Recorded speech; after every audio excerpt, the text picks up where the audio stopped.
Welcome back, everybody.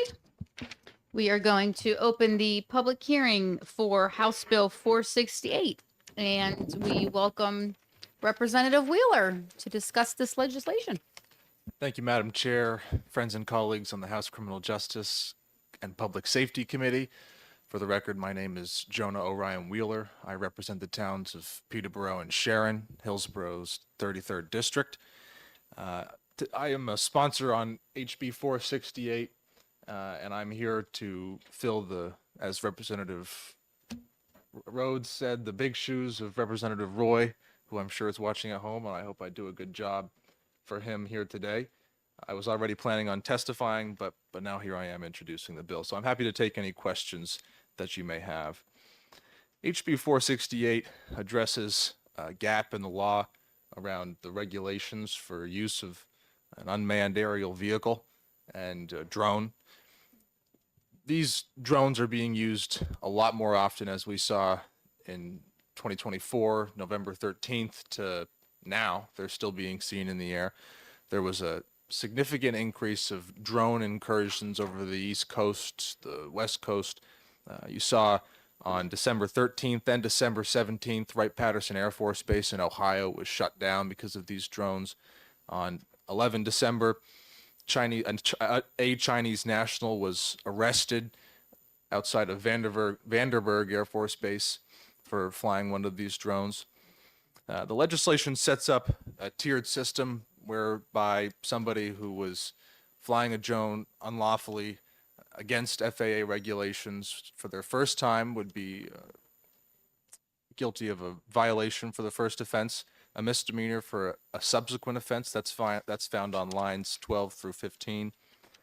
The next paragraph outlines the system by which, if someone is interfering with human-occupied aircraft or otherwise impeding the normal course of operations of international, regional, municipal, or general aviation airports, that person would be guilty of a Class A misdemeanor and a Class B felony if such operation resulted in the damage of a human-occupied aircraft, and a Class A felony if that resulted in the damage of a human-occupied aircraft alongside serious death or injury. So I think this tiered system that we have set up here is pretty moderated. I think the penalties are appropriate for the crimes that they have committed.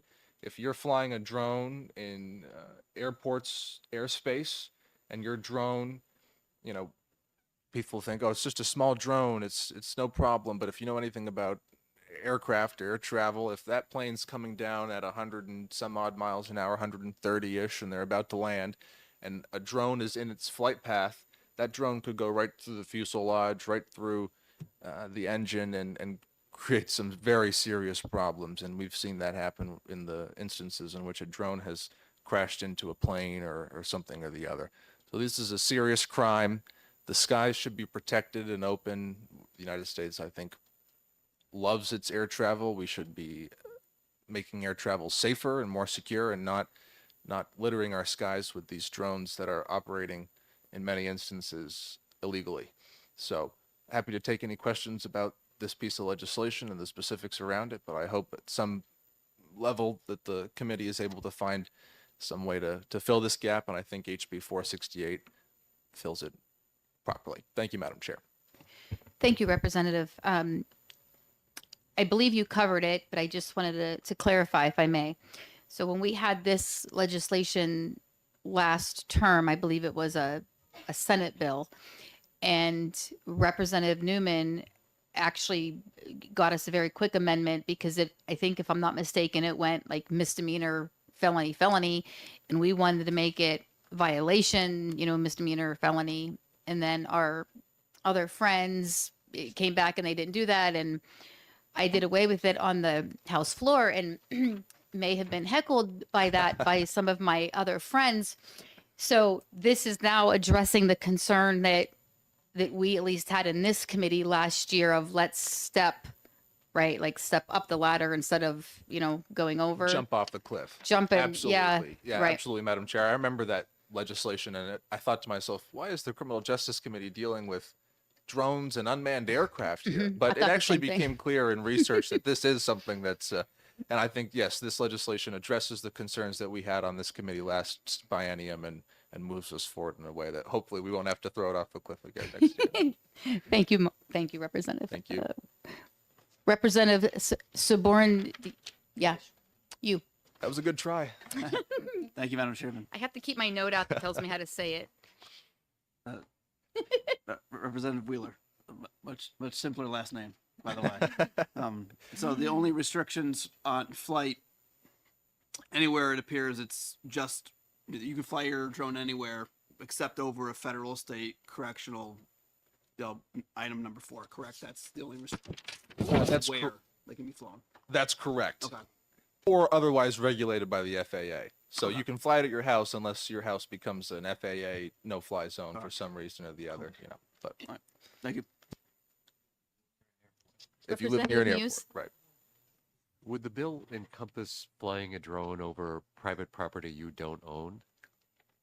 That's a good question, Representative Muse. I would say that if you fly, that would be a different piece of the law than the law trying to protect the aircraft and the airspace itself. I would be interested in trying to address flying drones over private property when you don't have the permission of that person who owns the property. And I know that came up in the conversations last year. How do we identify what drone, where that's coming from? But I think that would be maybe a separate piece of legislation, but happy to whatever you and the committee feels is necessary on this. Thank you. Thank you. Prue? Would you believe that when I was on eDNA, we addressed a lot of those things about drones flying over people's houses and taking pictures? You take pictures as long as they were not recognizable, if I remember correctly. I would believe that, and I'm going to have to do some more research. Representative Shear?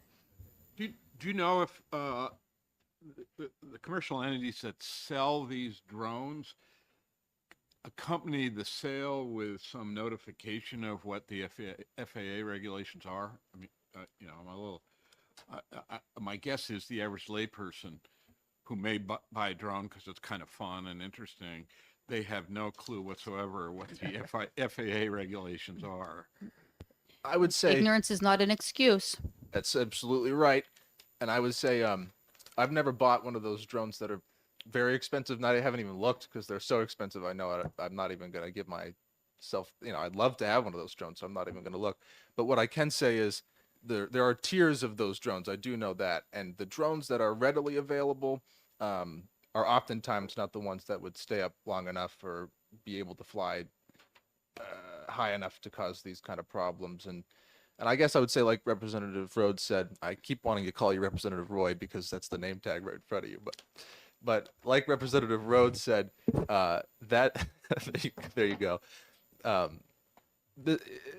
Not knowing is not a reason enough not to be compliant. If you're choosing to fly an aircraft, you should know that there are regulations for our skies, and especially if you're living around an airport or an FAA regulated area.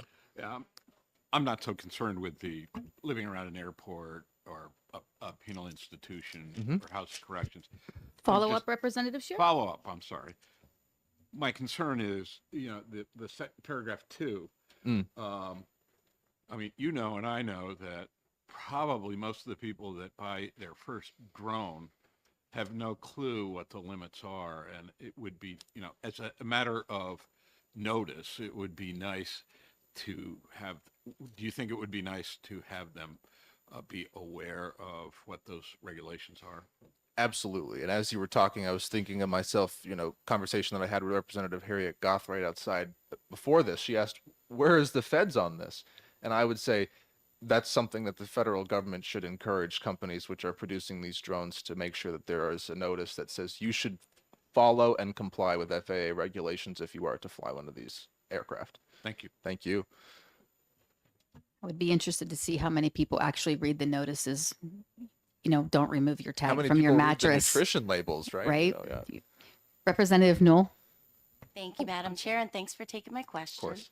I'm just curious and looking through. So the difference between a Class B felony and a Class A felony is, just to quote really quickly, a Class B felony if such operation results in damage to a human-occupied aircraft in flight, and then Class A felony is if such operation causes said aircraft to crash and such crash results in death or serious bodily injury. So what's interesting to me about that, and I would love for you to comment on it, is the difference between a Class B and a Class A is whether serious bodily injury is, it's not the, if you cause, let me try and say it better, because I would think that regardless if you caused a manned aircraft to crash, whether or not the person sustained serious bodily injury, I would think it would be the same level of felony. You know what I mean? So the separation is in what harm came of it to the individual rather than the fact that you could have caused that harm. It just didn't happen to happen. You know what I mean? I think yes. And I would say the Class B felony is just such that you would be guilty of a Class B felony if the human-occupied craft were damaged but still flyable. So there are instances in which, a drone could hit a craft. That craft could still land properly, and that person would be fine, in which case, Class B felony. But if the drone or whatever aircraft is being operated crashes into the craft, that craft then crashes, it's human occupied, then that person would be a Class A felony. I think that's where the distinction comes. If the craft can still, if it's just damaged but it can still land, it hasn't crashed, then it's not as high as a Class A felony. I think that's where the distinction came in. But I'm not the drafter for. Can I follow up real quick? Because the place where it says crash is in section C there, or that clause, Yep. where it's talking about if it causes it to crash and the crash results. So it's just interesting to me that it's separated in that way, because I think if it crashed and didn't cause, because the and is in there, if it crashed and it didn't cause serious bodily injury or a death, then it would still be included in damage, the way that I'm reading it. And maybe I'm, Okay, I think I see what you're saying now. So you're saying a person would be guilty of a Class A felony if the operations caused the aircraft to crash, and if that crash resulted in death or serious bodily injuries. I would still say that those are different than the Class B felonies, because the Class B felony is such that it's just damage of the aircraft. The Class A felony comes when that aircraft crashes and such crash resulted in death or serious bodily injury. okay, I'm happy to talk with you a little bit more afterwards about this. thanks. Representative Prue?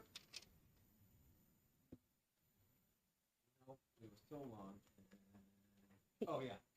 So I do believe that when you buy a drone, the basic federal FAA warning is in the box.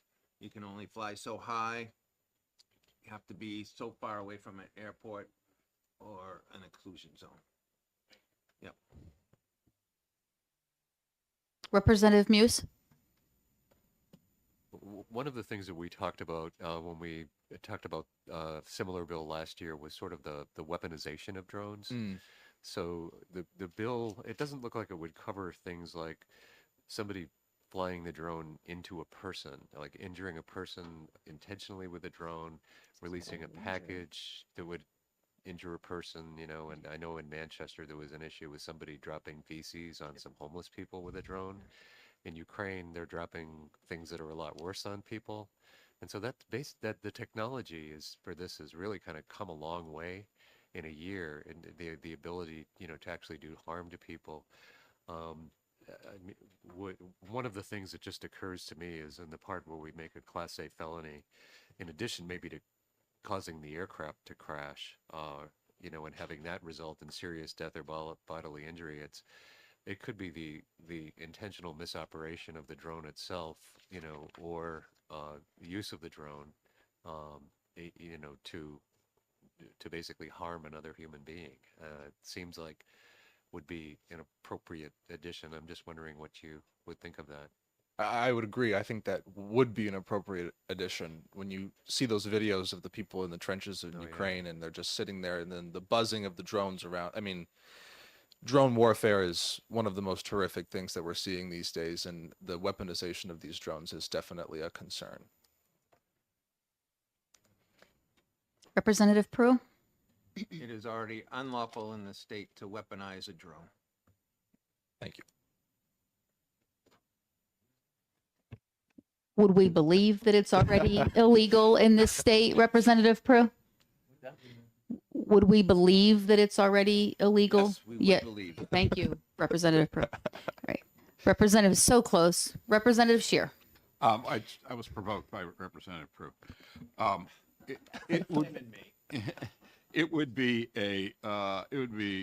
if somebody ran a drone intentionally into a person and injured them, that would be a simple assault. If they caused serious bodily injury recklessly, it would be a Class B felony, The- et cetera. Thank you. Guys, remember, we're supposed to be asking questions. Okay.